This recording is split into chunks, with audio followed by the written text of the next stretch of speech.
Hello everyone, this is dietitian Renu Verma. Welcome back to my channel.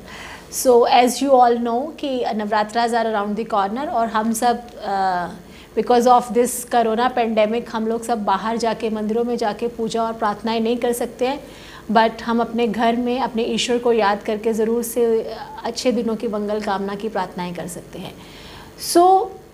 Fasting जो है, अब कुछ लोग जो हैं वो 9 दिन जो है माता के वो व्रत रखते हैं और कुछ लोग जो हैं वो शायद फर्स्ट और लास्ट रखते हैं. सबकी अपनी भावना और श्रद्धा के हिसाब से रखते हैं. बेसिकली जो फास्टिंग है that plays a very important role in every religion, चाहे वो हिंदू हो, चाहे वो बौद्ध धर्म हो, चाहे वो मुस्लिम धर्म हो. हर धर्म में फास्टिंग की अपनी अपनी मान्यता है. और जैसा कि हम नवरात्रे सेलिब्रेट करते हैं, साल में 2 बारी जो नवरात्रे आते हैं वो एक नवरात्रे हैं जो गर्म ऋतु का आगमन करते हैं और जो शरद ऋतु के नवरात्रे हैं जो कि अभी सर्दी का आगमन करते हैं. तो दैट मीन्स दोनों ही जब नवरात्रे आते हैं तो सीज़न चेंज के साथ आते हैं. तो फास्टिंग जो है सबका रखने का अपना अपना ढंग है. कुछ खाली फ्रूट्स खा के फास्टिंग रखना चाहते हैं, कुछ जो है पानी या फ्रूट्स को भी मना करके निर्जला जो है जिसको बोलते हैं फास्ट वो करते हैं, और कुछ जो है वो ओवर ईटिंग करके फास्ट को कंप्लीट करते हैं. तो सबका डिफरेंट कंसेप्ट है. सो आप इन फास्ट में अच्छे तरीके से अपनी बॉडी को डिटॉक्सिफाई कर सके, वेट रिड्यूस कर सके, उसके लिए मैंने I'll पोस्ट माई Navratra diet plan tomorrow only. तो जो लोग अपना वेट रिडक्शन करना चाहते हैं और अच्छे से डिटॉक्सिफाई करना चाहते हैं ड्यूरिंग नवरात्रास, तो वो कल मेरी जो वीडियोस में अपलोड करूँगी उसको आप ज़रूर से देखिएगा. I have a detailed diet plan for Navratras in that video. So back to the topic. So fasting की हम लोग बात कर रहे थे. फास्टिंग जो है सबका फास्टिंग करने का अपना अपना एक पर्पज़ होता है. कुछ जो है एक स्पिरिचुअलिज्म के हिसाब से, एक रिलीजियस पॉइंट ऑफ व्यू से फास्टिंग करते हैं. वो गॉडेस जो दुर्गा माँ है उसको खुश करने के लिए या ईश्वर को साक्षात अपने करीब आने का महसूस करने के लिए जो है धार्मिक विचारों के हिसाब से फास्टिंग करते हैं, स्पेशली नवरात्रास की. और जो कुछ एक लोग हैं वो उसको एक डिटॉक्सिफाई करने के पर्पज़ से, ताकि वो बॉडी को अपनी विल पावर स्ट्रॉन्ग करने के लिए, अपने आप को डिसिप्लिन में लाने के लिए फास्टिंग करते हैं. तो सब लोगों का डिफरेंट पर्पज़ है. अदरवाइज़ जो फास्टिंग है that is very helpful for our body. अगर आप वज़न कम करना चाहते हैं तो fasting plays a very important role. अगर you want to get rid of inflammation, जितनी भी इन्फ्लामेटरी कंडीशंस हैं उनसे रिमूव करने के लिए फास्टिंग का बहुत इंपॉर्टेंट रोल है. और जितनी भी डिजीज़ है, कोलेस्ट्रॉल है, ट्राइग्लिसराइड्स है, इवन कैंसर तक जैसी बीमारियों के लिए साइंस में बहुत सी रिसर्चेस अवेलेबल हैं जो कि fasting in those conditions fasting can really helpful. But fasting का अगर नॉर्मली देखा जाए तो 2 सिग्निफिकेंस है, एक रिलीजियस पॉइंट ऑफ व्यू से और दूसरा है हमारा साइंटिफिक पॉइंट ऑफ व्यू से. जैसे मैं अभी साइंटिफिक पॉइंट ऑफ व्यू पहले डिस्कस कर रही हूँ कि साइंटिफिक पॉइंट ऑफ व्यू से ये बीमारियों को दूर करने के लिए फास्टिंग जो है वो यूज़ करी जाती रही है कितने सालों से. एंसेस्टर से, हमारे जो हंटर गैदरर्स थे वो भी कहीं ना कहीं वो फास्टिंग करते थे, बिकॉज सनसेट के आफ्टर वो कुछ लोग कुछ भी जो खाना नहीं खाते. तो वो एक तरह की जो अभी आज इंटरमिटेंट फास्टिंग है ये उसी का ही एक modern version you can say कि वो चीज़ है. और इसके अलावा जो रहता है, हम जो यूजुअली जो सारे ग्रेन्स खाते हैं, चाहे वो वीट है, राइस है, या जितने भी और जितने भी मिलेट्स हैं जो हम यूजुअली अपनी रूटीन में खाते हैं, या गार्लिक है, अनियंस है, इसके अलावा चिकन है, नॉन वेज आइटम्स हैं, या अल्कोहल है. तो इन सारी चीज़ों का इंटेक जो हम यूजुअली करते हैं वो कहीं ना कहीं इस टाइम के लिए हमारे डाइजेशन सिस्टम के लिए हैवी होता है, और वो हम डाइजेस्ट ना करने की वजह से अपना इम्यून सिस्टम को और वीक करते हैं. तो इसीलिए इन चीज़ों का एलिमिनेशन होता है. इवन कि नमक तक, जो हम रेगुलर कॉमन सॉल्ट है वो हम व्रत के अंदर नहीं खाते, हम सेंधा नमक खाते हैं. That is rich in so many minerals. तो ये रीज़न्स होता है, हमारा साइंटिफिक रीज़न है जो नवरात्रास के दौरान है.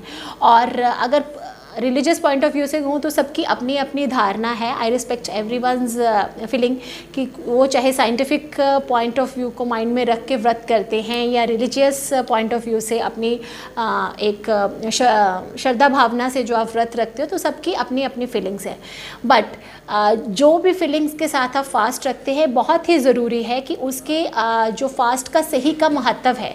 मतलब जो लोग जो हैं ओवर फास्ट के दौरान जो है ओवर फ्राइड फूड आइटम्स, या दिन में बहुत ही ज़्यादा टाइम जो है तीनों चारों टाइम फ्राइड फूड आइटम खाते रहते हैं, मतलब, और या स्वीट की कोई ना कोई एक्स्ट्रा डिशेस बना के इनटेक करते हैं, हाइड्रेट नहीं रखते हैं अपनी बॉडी को, तो वो कहीं ना कहीं फ़ायदा पहुंचाने के बजाय उस चीज़ का नुकसान करा देते हैं, या वेट कम करने की बजाय ओवर वेट कर लेते हैं, या अपनी इंडाइजेशन के इश्यूज़ जो हैं, ब्लॉटिंग, एसिडिटी, ये मैंने अक्सर देखा है कि काफ़ी लोग मिड ऑफ द फास्ट जो है वो बीमार हो जाते हैं कहीं ना कहीं, या तो बिल्कुल एलिमिनेट कर देते हैं खाने की चीज़ों को, या ओवर इनकॉर्पोरेट कर लेते हैं ये फ्राइड स्टफ़ को, या तो हमें बेसिकली ये फास्टिंग जो है it's not a starvation. Fasting means to having a recommended amount of foods in a short intervals of time। मतलब आपको थोड़े थोड़े टाइम के बाद थोड़ा थोड़ा खाना, अपने आप को हाइड्रेट करके रखना, और जो रिकमेंडेड ग्रेन्स हैं जैसे कि बकव्हीट है, कुट्टू का आटा, उसके अलावा साबूदाना है, एमरैंथ है, राजदाना जिसको बोलते हैं, समक के चावल जिसको बार्नयार्ड मिलेट बोलते हैं, तो संघाड़े का आटा है, तो ये सारी की सारी चीज़ें हैं, they are loaded with fibre and nutrition, they are loaded with manganese, fibre, good for our liver and kidney functioning. तो ये सारे के सारे जो ग्रेन्स हैं दे आर हेल्दी, और इसीलिए ग्लूटेन फ्री तो है ही हैं, इसके साथ हमारे डाइजेशन के लिए बहुत अच्छे हैं। तो ये सारे ग्रेन्स इसीलिए ही फास्ट के अंदर यूज़ किए जाते हैं, because they are best for our digestion. और दूसरा ये हमारे इम्यून सिस्टम को भी स्ट्रॉन्ग करते हैं, तो इसीलिए variety of fruits, vegetables in the form of juices and soups and nuts and seeds, frequent intervals के ऊपर लस्सी, दही, छाछ, नारियल पानी, नींबू पानी, ये सारी की सारी चीज़ें जो हैं ये हमें छोटे छोटे मील्स में सारा दिन लेनी चाहिए ड्यूरिंग फास्ट।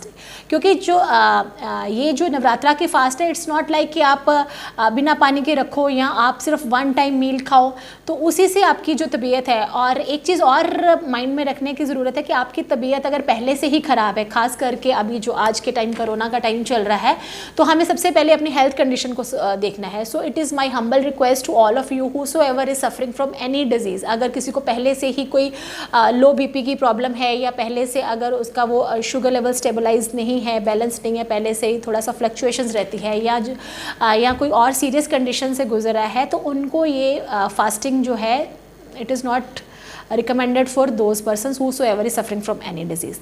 so मेरा कहने का मतलब, इस वीडियो को करने का यही मतलब था कि आप फास्टिंग कीजिए, बट एक प्रॉपर तरीके से एक बैलेंस्ड मील्स लेकर, थोड़ी थोड़ी देर के अंतराल पर थोड़ा थोड़ा खाना खाकर, और वो भी अच्छे मील्स जो हैं, रात का खाना 5, साढ़े 5 तक, 6 बजे तक, या मैक्सिमम 7 बजे तक अगर आप खा के अपना जो पूजा पाठ है उसको कंप्लीट करके आप एक अच्छे से 9 दिन को अपनी बॉडी को जो है क्लीन कर सकते हैं, अपने माइंड को, बॉडी को एक बैलेंस्ड फॉर्म के अंदर लेके आ सकते हैं। सो मेरी जो वीडियो है, जो जिसके अंदर मैंने कंप्लीट डाइट प्लान शेयर किया है, I hope you like that video, और उनको सबके साथ शेयर कीजिएगा, सो दैट कि everyone can get benefit out of it. So कल मैं वो वीडियो पोस्ट करने वाली हूँ, सब उसको लाइक और शेयर ज़रूर कीजिएगा, सो दैट कि जो भी नवरात्रास के फास्ट रख रहे हैं, या नहीं भी रख रहे हैं, even those can follow the diet plan. So thank you so much for watching. I hope कि फास्टिंग की क्या इंपॉर्टेंस है मैं कुछ बताने में आपको हेल्प कर पाई होंगी। So if you really like my videos, give it a big thumbs up, और साथ में नीचे बेल बटन है, प्लीज़ उसको भी प्रेस कर दीजिए, सो दैट कि नेक्स्ट वीडियोज़ जैसे भी मैं डालूँ तो आपको नोटिफिकेशन आती रहे। Thank you so much for watching. जय माता दी।